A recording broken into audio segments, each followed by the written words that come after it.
Joins us now to talk some more about this. Blake, this has been bubbling in the NBA with teams for a few days now. Have we heard anything from the Bucks? Anything concrete?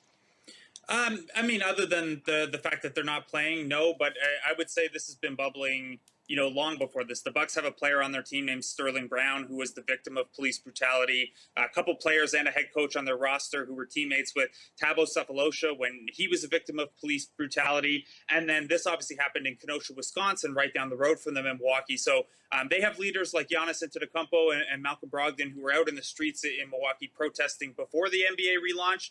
So not surprising at all to see them kind of leading the charge here.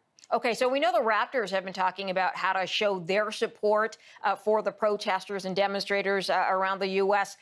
Who else has been talking or discussing it?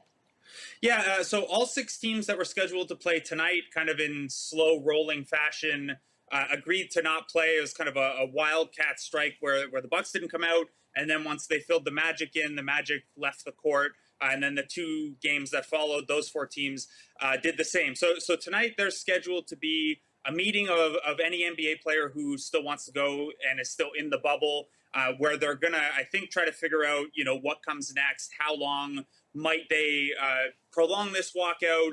I would be, at this point, I would be a little surprised if the 3 games scheduled for tomorrow, including the Raptors game, take place. But we'll know a little bit more, I think, after that players meeting tonight as information starts to leak out. Okay, so no details obviously yet with that meeting still to come. We're also hearing that maybe the Milwaukee Brewers are going to scrap their game. Have you heard anything about that yet?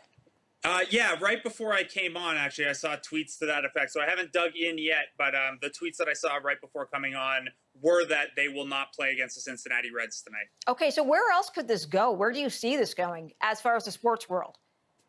Yeah, I mean, I think part of it depends on what the NBA players decide from here. I think the most logical next ripple is the WNBA.